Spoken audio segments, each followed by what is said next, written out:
Hello guys, let's have another pillow serie. So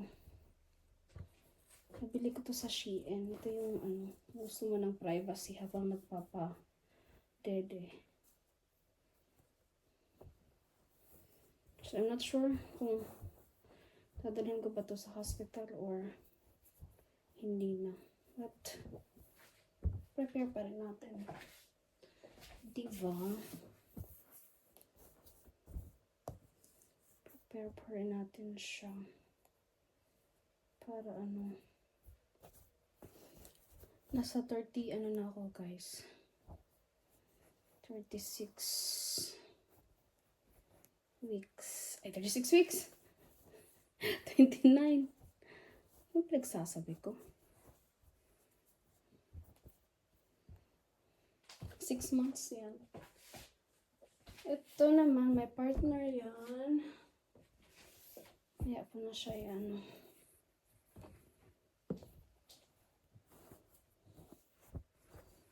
Kita ba? Oops.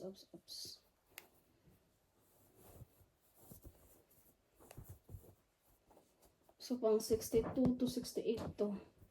Pero, sasama ko yung mga nasa 70 na sizes. Yung pang 6 months and above. Kasi, wala pa kaming cabinet. I'm not sure kung need ba namin siya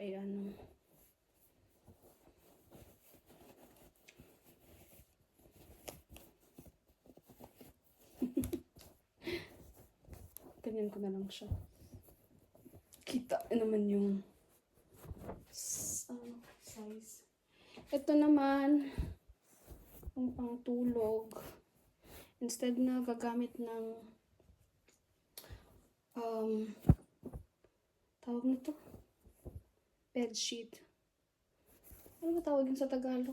Basta habol sa Bisaya. Ito yung mag-partner. So, I'm not sure kung sasabay ko ba sila. Hindi ko alam paano tupi pagsabay.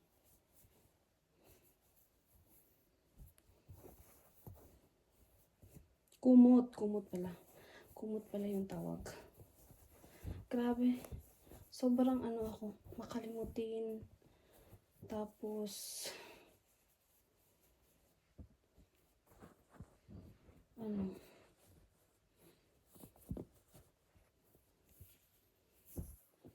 pregnancy brain, hindi tawag nila. Totoo talaga yun. Ang galing wala kang mittens, pwedeng ito yung gamitin mo. Wala na masyadong biniling mittens kasi yung ibang damit may mga ganun design sila mag-partner. So another pang tulog to. Oops.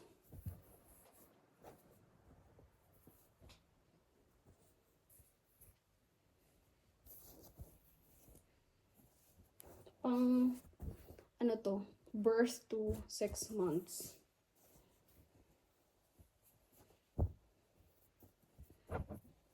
Same siya same siya dito sa taas, kaso makapal lang yan at walang sleeve. Ito kasing manipis. May siya, may sleeve. Ayun. And after that,